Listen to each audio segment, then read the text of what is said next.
Y bueno, a Pablo, ¿qué vamos a decir de él? Si es que lo conocemos todos. Bueno, evidentemente él es abogado de carrera, un apasionado de la historia, de Frigiliana y de Nerja sobre todo, y bueno, ha centrado sus trabajos en estas dos zonas, en estos dos municipios, y últimamente, pues hay que decir pues, que ha publicado recientemente un libro sobre las fábricas de la luz en la Axarquía, un trabajo que es bastante interesante porque es un tema que se había abordado poco, no poquísimo. Y bueno, hoy nos va a hablar en su conferencia El Peñón de Frigiliana, algo más que el escenario de una batalla, pues lo que tenemos que conmemorar en el 450 aniversario de la batalla del Peñón, pues lo que reconocemos todos, la batalla que enfrenta aquí a cristianos y a moriscos. Pero Pablo pues va a ahondar un poco más en esos aspectos que no solamente se reconocen como un espacio de un escenario de una batalla. Así que lo dejo para que pueda ahondar en el tema. Un aplauso, por Dios.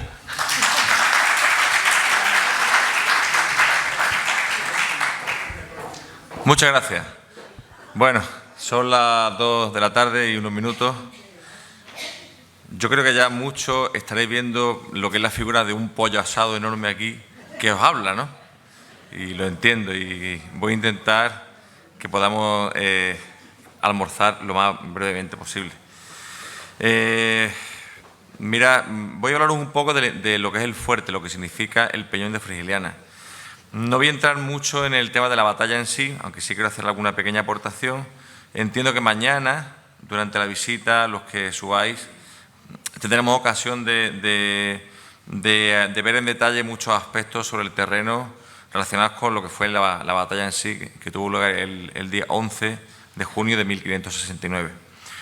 Entonces, bueno, vamos a hacer una pequeña introducción hablando de lo mucho que se ha escrito, como los ponentes antecesores han hablado de la batalla, de los hechos que acontecen en torno al día 11 de junio del 69, cuando los moriscos de la comarca de la Axarquía, o de Ventomí, mejor dicho, pues se encastillan ahí arriba y bueno, esto va a suponer prácticamente el final, o al menos un hito importante de cara a lo que va a ser el final de la pervivencia del pueblo morisco en la comarca y en todo el Reino de Granada.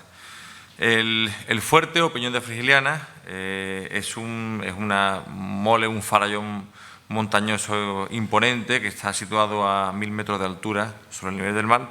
Es un lugar hoy casi mágico, de una belleza y un recogimiento impresionantes, y que fue finalmente pues la tumba de muchos de los moriscos de la comarca. Mira, don Antonio Navaja Costa, que fue historiador y alcalde de Frigiliana durante muchos años, se publicó después de su fallecimiento un excelente trabajo que se llama Vida y diáspora morisca de la Axarquía beleña. Este trabajo es una especie de sinopsis reflexionada y sistematizada, donde se recogen los elementos más importantes de todo lo que son las fuentes que hubo en la época, que como todos sabemos, y como ya han apuntado antes, sobre todo pues son Mármol y Carvajal, Hurtado de Mendoza y Pérez de Hita en diferentes medidas. También el profesor Jiménez Estrella ha hecho antes un apunte sobre lo que es el entorno de la tierra o la sierra de Ventomí, que son los personajes o las personas, los individuos que van a ser protagonistas de la historia tan terrible que tiene lugar en el fuerte de Frigiliana. No quiero abundar más en este aspecto, puesto que ya se ha comentado. Solamente hacer un pequeño hincapié en la descripción que hace Luis de Mármol, que también nos la ha comentado antes el profesor Jiménez Estrella, y donde se dice pues esto que ya hemos visto, ¿no? Que la sierra de Ventomí cae en los términos de la ciudad de Vélez, y como atrás dijimos, es un brazo que se aparta de la Sierra Mayor por debajo de los puertos de Zalia y va atravesando hacia el Mediterráneo.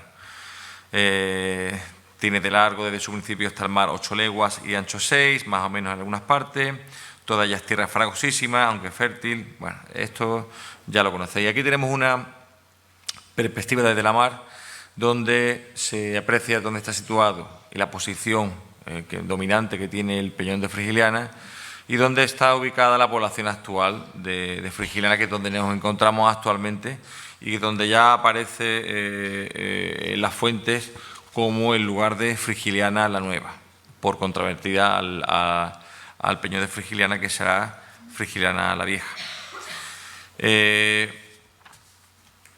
Vamos a pasar también el tema de la descripción de los pueblos de Ventomí, porque ya para no repetirnos. Y bueno, indicar que el peñón de Frigiliana, más que un peñón, es una especie de cordillera montañosa que se desarrolla de este a oeste y que va a partir desde la propia población, mejor dicho, desde el castillo de Lízar, y que se prolonga hasta el propio cauce del arroyo de la Cebuchal, a poniente. El río Higuerón, que es conocido hasta prácticamente el siglo XX como río de Alcóncar, es su límite por la zona oriental. La longitud total del peñón o de la cordillera es de unos 4 kilómetros y su área aproximada alcanza unas 440 hectáreas, ¿vale?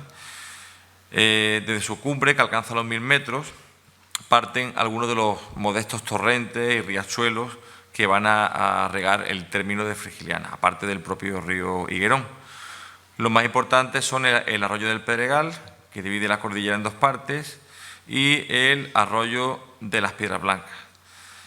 Este arroyo recibe precisamente este nombre dado el arrastre de material calizo que procede de las zonas altas del peñón y que va a parar hasta bien entrado lo que es el labrantío del término de Frigiliana. Mira, el castillo de Frigiliana o el encastellamiento de Frigiliana es algo que viene de muy antiguo. O sea, ha sido eclipsado, como bien se ha comentado aquí antes también, por el tema de la rebelión y del episodio que tuvo lugar en 1569.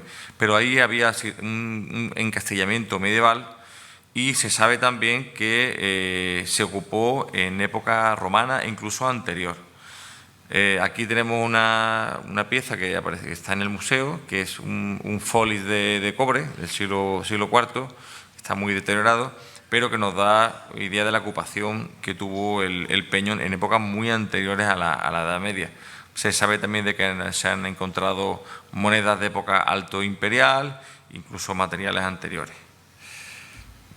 Por ejemplo, este as de Obulco, que es una moneda ibérica, que está también, o debe estar, Aurora, ¿verdad?, en los fondos del museo, es que la estamos buscando.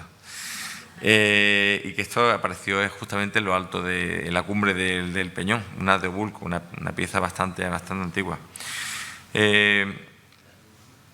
Cuando se habla de Frigiliana la Vieja o cuando se habla de una población como la Vieja, tenemos que entender que este es un apelativo muy abstracto y genérico y que se habla, es un apelativo común en la zona cercana al yacimiento, y se habla de una ocupación humana antigua que es de un modo o de otro percibida por los habitantes de la población.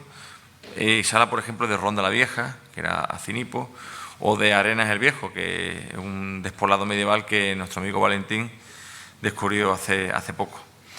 Por lo tanto, cuando se habla del fuerte de Frigiliana o de Frigiliana la Vieja, pues se habla de un encastillamiento de altura donde cuando la nueva Frigiliana se ocupa ya había una cierta pervivencia de que allí había algo, había un yacimiento. Cuando se habla de encastillamientos medievales, automáticamente, cuando no sabemos nada más, nos vamos a la Fitna de Omar Behassum.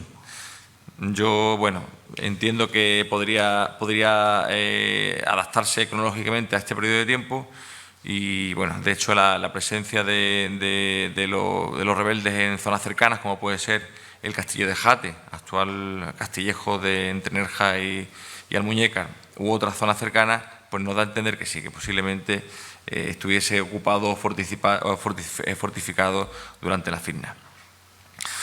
La más interesante de las descripciones que tenemos del fuerte de Frigiliana es la que nos hace Juan Vázquez Rengifo, que es un militar de origen abulense, afincado en la ciudad de Vélez, Málaga, y que la recoge en su manuscrito Grandeza de la ciudad de Vélez, Málaga y Hechos notables de sus naturales. Este trabajo, que se compone en 1615, estuvo perdido durante casi 300 años y casualmente fue encontrado en 1993 creo que en la Biblioteca Nacional, y el Ayuntamiento de Vélez, Málaga, con gran acierto, lo edita y lo publica unos años más tarde. Rengifo es un personaje que está en el fuerte el día de la batalla y que, por lo tanto, nos va a narrar todos los hechos y los acontecimientos del Peñón con un realismo y una viveza que no se conocía anteriormente. Rengifo, el libro de Rengifo tiene varias partes. Hay una parte, digamos, más cercana a la geografía o al tipo de historia de falso cronicón, donde habla de la fundación mítica de la ciudad de Vélez, que digamos que a efectos históricos tiene poca credibilidad, pero después todo lo que él vivió en primera persona, todo lo que él es contemporáneo en el siglo XVI, pues son hechos muy, muy cercanos a la realidad y por eso es una gran fuente de cara a estudiar la historia de Vélez, Málaga durante el siglo XVI. Rengifo pues, hace una descripción preciosa del fuerte, no sé si la conocéis porque la habéis podido leer en la edición de su libro, pero hace la descripción del fuerte como si fuese una galera, que una galera, para los que no lo sepáis, es una embarcación mixta de remos y de velas que estaba muy en boga en el siglo XVI. Y así nos dice textualmente que la popa al levante estaba constituida por una muy alta peña en cuya superficie y altura hay sitio cómodo y andadero, y por los lados los moros tenían hechas trincheras que formaban rotudo dividido del fuerte principal. Esto lo podremos apreciar si subimos mañana, porque se conservan estas defensas. A la banda del norte, donde se significa la escaleta de la diestra, de donde pende una larga y montuosa loma que baja a un hondo valle, que llaman Loma de Conca, que es la loma que baja al río Alconca. Y en la banda de mediodía y a la mar, lo que se puede significar la escaleta de la siniestra, de donde pende una larga, áspera y peñascosa loma que baja al lugar de Frigiliana, que la llaman como al lugar. Esta loma larga, áspera y peñascosa, mañana la vais a conocer, porque es por donde vamos a subir precisamente. Así que vosotros mismos seréis los que juzguéis si la loma es larga, áspera y peñascosa. Aquí, como veréis, he hecho un pequeño montaje con las ubicaciones de todos los puntos que Rengifo nos va marcando en su descripción. El campo del Comendador, he intentado darle la vuelta al cartel, pero no lo he conseguido. Os lo juro que lo he intentado, pero así se ha quedado. El campo del Comendador, que es donde se supone que el comendador de Castilla, don Luis de Requesens, va a acampar con sus tropas. Siguiendo con la descripción de la cumbre del fuerte, nos dice Rengifo que en medio de su longitud hace una empinada peña que denota por su altura el árbol de la galera, y en su cumbre está una grande y alta encina, en la sombra y amparo de la cual tuvo Hernando el Darra, general de los moros, su alojamiento y barraca. También lo vamos a ver mañana. Termina describiendo el fuerte de Frigiliana por su parte de levante y dice que a la banda y parte de mediodía, donde se puede decir el fogón, está una tajada y alta peña bermeja, que por su color se divisa desde el mar y otras partes. Esto es lo que hoy conocemos como el Tajo Colorado. O sea, que la descripción que hace este hombre del fuerte es milimétrica. Podemos, con su descripción, subirnos al fuerte y ver exactamente todos los puntos que nos está marcando. Dice también que se forma de muchas y fuertes peñas y trincheras de piedra que con grande industria hicieron los moros. Y de allí, para acabar de dar faición a la galera, sale el espolón, que es una larga y derecha loma que llaman la de los Pinillos. Todo lo cual queda comprendido dentro de la muralla que la naturaleza hizo de altas peñas, y en algunos portillos hechas por los moros recias trincheras, y por todas partes tan ásperas y fragosas laderas que hacían tan fuerte e inexpugnable que, aunque los moros no usaran de supersticiones, como sin duda hicieron, se pudiera tener por invencibles en él. Nos hace también Rengifo una descripción mítica de la historia del fuerte y de su nombre, que es súper curiosa. Dice Rengifo que sobre el lugar de Frigiliana, donde vivía una señora que se llamaba Ana, una señora cristiana, y que viendo que los moros iban discurriendo por toda la tierra, aquella señora desamparó su lugar, que era el pueblo actual de Frigiliana, y con toda su gente, ganado y bastimentos, se subió a este fuerte cerro y lo había fortificado, porque entendían que era un lugar inexpugnable. Viéndose fatigados los cristianos del largo cerco y gastados y consumidos los bastimentos y ganados, van a la señora y le preguntan: mire usted, ¿qué hacemos? Porque es que aquí no nos queda alimento ninguno. Y nos dice Rengifo que esta señora Ana idea una estratagema y que les quedaba solamente un becerro y un poco de trigo. Entonces le dan al becerro de comer el trigo y se lo sueltan a los moros que están por debajo. Cuando ellos matan al animal y se lo van a comer, ven que está alimentado con trigo, que en su vientre porta trigo, y se entiende que ellos se dan cuenta de que los cristianos tienen gran cantidad de alimento y abandonan el cerco y la dejan estar allí. Esto obviamente es una leyenda muy típica de todas las historias que cuentan de la época de la conquista, que no tiene ningún tipo de rigor histórico, pero no deja de ser muy interesante porque nos da a entender de algún modo que la población autóctona de la época, del siglo XVI, sí tenía una conciencia de que aquel lugar había estado poblado anteriormente, ¿vale? Aquí explicamos un poco la historia de esta leyenda. Y luego termina el buen hombre pues rematando, pues, indicando que dice en arábigo el cerro se llaman Frex, cosa que no es cierta, y por haberse recogido en aquel lugar la señora Ana, lo llaman los moros Frigiliana, como si llamasen el cerro de Ana. Bueno, pero esto está escrito en el siglo XVI y es algo muy interesante. Y sabemos que actualmente que si bien no conocemos el nombre de Frigiliana, de dónde procede realmente, pero sabemos que las cosas no van por aquí, ¿no? Y Puri Ruiz puede decirnos mucho al respecto. Aquí está la historia. Bueno, de lo que nos podemos encontrar actualmente en el fuerte de Frigiliana cuando subimos, hay dos elementos para diferenciar, que son lo que realmente construyen los moriscos cuando están allí, que están allí acuartelados durante varias semanas, que son una serie de trincheras, de las que también nos hablan todas las fuentes, que están construidas en piedra seca, y nos dice Rengifo que son más altos que un hombre y con muchas saeteras, ¿vale? Esto, por una parte, no hay que confundir esto con las estructuras medievales que existen en el peñón.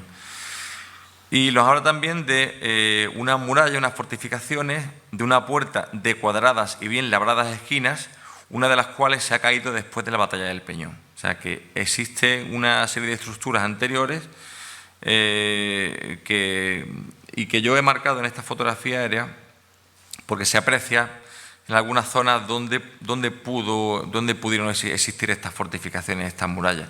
Hay un aljibe también de época medieval que está en la cumbre del fuerte, que tampoco es una obra de los moriscos, sino que es una obra posiblemente del siglo X, cuando menos.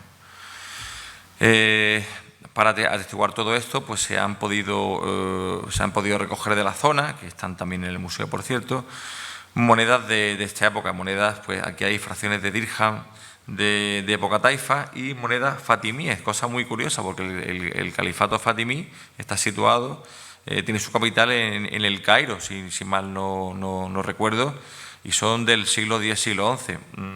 Esto nos da idea también del tránsito comercial que había entre ambas partes del Mediterráneo.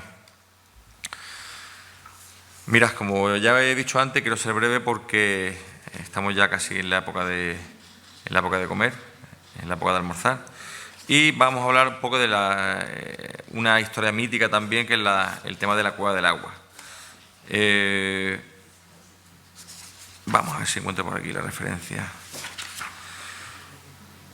Sí, el tema está en que el propio Rengifo va a hablarnos de la existencia de una cueva donde andando por la zona los cristianos después de la batalla para digamos hacerse con el botín de todos los elementos que habían quedado por ahí arriba, pues van a dar con un lugar que es una especie de sitio que se ha cerrado y que al destaparlo descubren que hay una cueva. Claro, esto nos da a entender también que los moriscos que hubo durante la rebelión, que subieron al fuerte digamos, a defenderse, no tuvieron conocimiento de que esta cueva del agua estaba allí. ¿Por qué? Porque parece ser, y según cuenta Rengifo en su libro, que los cristianos estos de la señora Ana habían tapado la cueva con argamasa para evitar que, una vez tomado el fuerte por parte de los musulmanes, pudiesen hacerse aún más fuertes allá arriba haciendo uso de este agua. Entonces, daos cuenta de hasta qué detalle el hombre nos va describiendo de aquello. Tenemos aquí, por ejemplo, una campanita de plata que está en el Museo de Frigiliana, que apareció en la zona de la Cueva del Agua y que conserva su adajo. Y esta, si después hacemos la visita al museo, pues la vamos a poder contemplar. Mirad, hay toda una serie de piezas que aparecen en lo alto del fuerte. Aquí hay, claro, esto es una mezcla, que hay elementos tanto del siglo XVI, coetáneos a la batalla, como elementos de época muy anterior. Algunos de estos están expuestos, otros elementos están en los fondos. Pero hay gran cantidad de cerámica verde manganeso.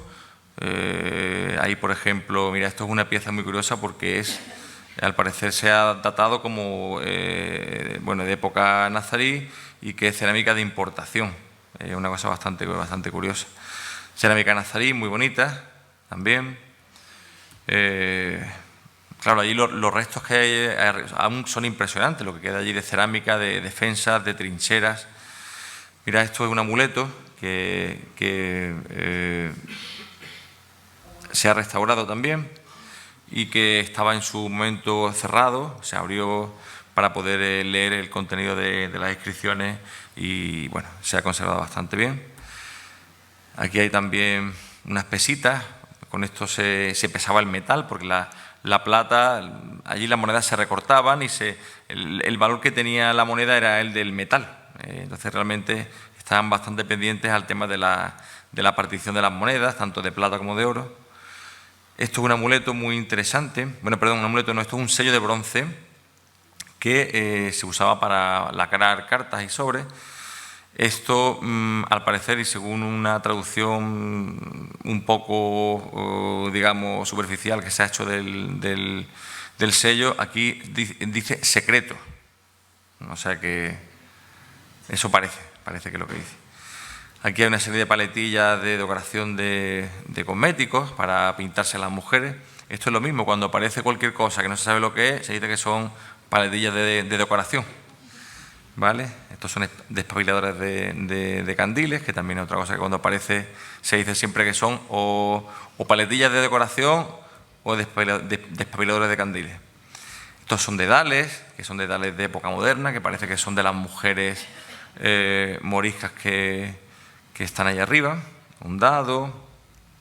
Estos son fragmentos de conteras, que aquí se dice que son del siglo X, siglo XIII. Yo creo que son de la propia batalla, realmente, del siglo XVI, por lo tanto, anillos, estos son puntas de ballestas, puntas que hay también de varios tipos, monedas que son de época taifa y época almohade, esto es un fragmento de dirham almorávide, Esto es una moneda curiosa porque es de época nazarí y que por lo tanto no corresponde con la cronología del peñón de Frigiliana. Posiblemente, es una aportación mía, creo que pueden ser monedas que llevaron los mismos moriscos cuando suben al peñón como amuletos, como protección, como un recuerdo de sus antepasados.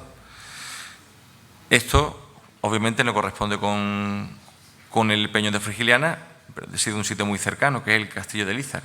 Estos son feluses, que son la moneda de cobre, que felus, todavía tenemos aquí a nuestro amigo, nos podrá decir que sigue significando moneda, o felus, sigue siendo felus, dinero en general, que es una palabra que viene del latín, por cierto, que viene del folis, de la moneda romana de pequeño valor de curso legal, viene, del folis viene felus. O sea que fíjate cómo las culturas van atravesando el Mediterráneo en diversas direcciones. Bueno, como tenemos poco tiempo, vamos a hablar un poco de lo que fue la batalla. Voy a hablar muy poco al respecto, solo quiero dar un par de pinceladas. Ya el profesor Jiménez Estrella nos ha hablado bastante del tema y luego mañana vamos a tener ocasión de ver el escenario de la batalla en primera persona. Sí quiero indicar un par de puntos porque, aparte de las fuentes que ya conocemos, hay algunas más que son relativamente desconocidas y lo poco que voy a hablar de la batalla del fuerte en sí proviene del contenido de una carta que el propio don Luis de Requesens, comendador de Castilla, va a escribir a Felipe II dando cuenta haciendo un pequeño informe de lo que sucedió aquí en esta jornada del día 11 de junio. La carta tiene fecha muy pocos días después, es del día 14 de junio de 1569 y va dirigida al propio rey Felipe II. Él hace una narración de cómo él llega con los barcos, cómo monta su campamento, cómo ya habían llegado también las tropas de Belén Málaga y de la ciudad de Málaga. Hace una referencia al número de soldados, habla de que hay 1000 arcabuceros, 400 ballesteros y 200 caballeros. Y se van a ir, digamos, el comendador va a ir instalando las tropas en diferentes lugares. Va a indicar que ataca el peñón por 5 sitios diferentes. Para hacer una sinopsis muy rápida, bueno, digamos que en el lugar conocido como campo del comendador se van a instalar las tropas, las propias de los tercios de Nápoles, y que la gente de la ciudad de Vélez y la ciudad de Málaga se van a colocar a espaldas del fuerte en lo que hoy conocemos como el arroyo o barranco de la Cebuchal. Quiero ir muy rápido. 4 pinceladas, quizás las más destacables. Nos dice el comendador cuando finalmente, digamos, se les cerca en la cumbre del fuerte, porque ellos van a presentar batalla por todos los flancos. Cuando finalmente se les concentra en la cumbre del fuerte, dice el comendador que los moros se pusieron a la defensa también como si fueran soldados viejos, y los que en este tercio lo son dicen que no han visto jamás gente combatir mejor ni sitio tan fuerte. Quiere decir que, ya tú si los tercios estarían acostumbrados a bregar y a ver batallas y a ver gente peleando, pues esto nos dice el comendador de los moriscos del fuerte de Frigiliana. Bueno, una vez ya rompen el fuerte, entran arriba, se produce una desbandada generalizada y entonces van a dejar gente situada en las faldas del fuerte para ir tanto haciendo esclavos como digamos, rematando a todos los que van bajando. Y bueno, aquí el comendador nos hace una referencia que sobrecogedora. Dice que se degollaron muchas mujeres y niños, que a mí me pesó harto porque yo había dado orden de que a estos no se les tocase. Estos son, digamos, los que van huyendo del fuerte hacia abajo. Entonces, automáticamente, pues, parece que se les pasa el cuchillo.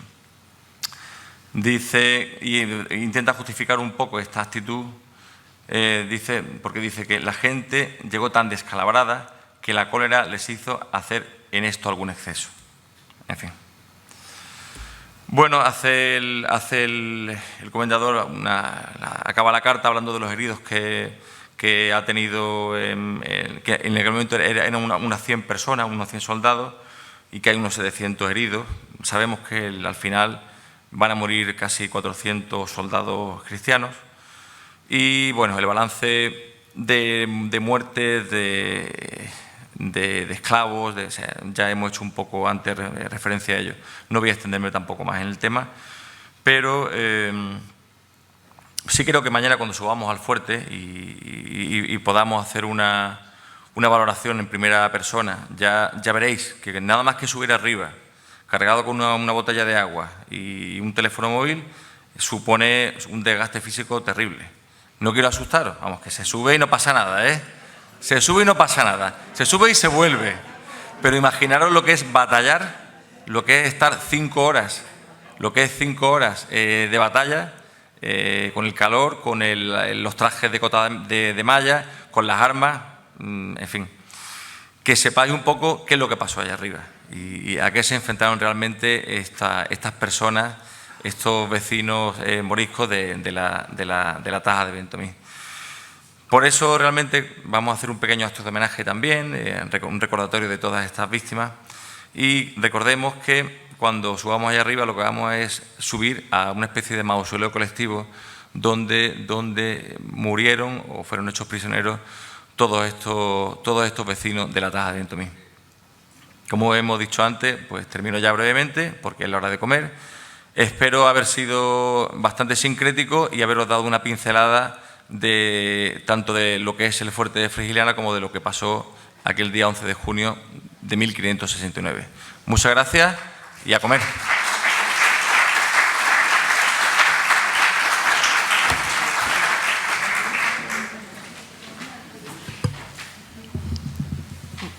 Pablo, era muy fácil decir media hora, ¿eh? Para hablar. Cuando está arriba ya es más difícil. Lo hemos conseguido casi, ¿no? Sí, está bien, prueba conseguida. Bueno, ¿tenéis alguna preguntilla para Pablo?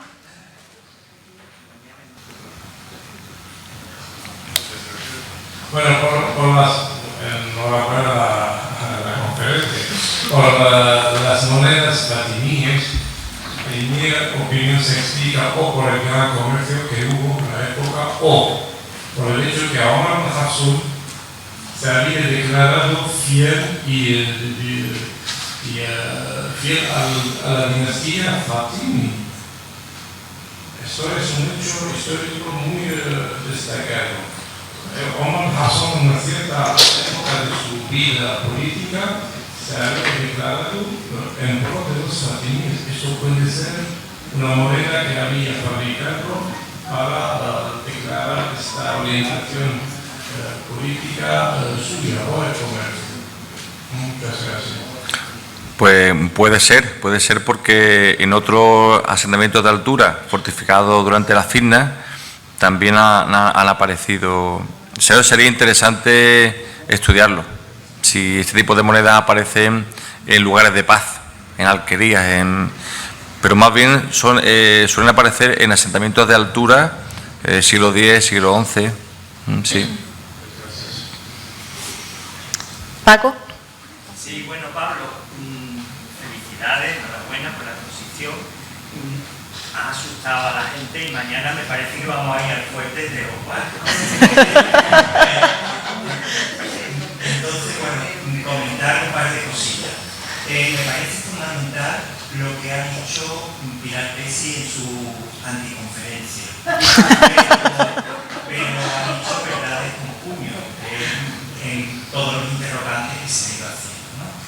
Yo creo que aquí en la historia local tiene que trabajarse, porque la historia general se hace a partir de muchas historias locales, eso es evidente.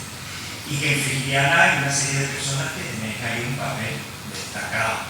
Por supuesto, en torno al museo, todo el tema arqueológico, pues pienso que se va a potenciar. Ahí Aurora tiene cosas que decir, Adolfo Moyano tiene cosas que decir, tú también tienes cosas que decir, pero yo sobre todo te invito, y además lo quiero decir aquí públicamente delante de todo el mundo, tienes pendiente la investigación sobre el ingenio de Frigiliana.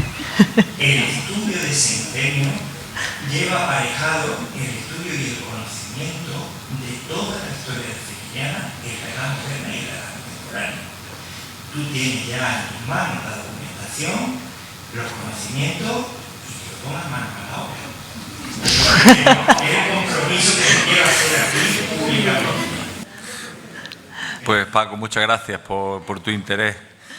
Primero, el fuerte, a lo que dice Paco, que no pasa nada, que si hay que ir, se va, que se sube, Para tontería. que después vamos a comer en el acebuchar, que vais a disfrutar muchísimo.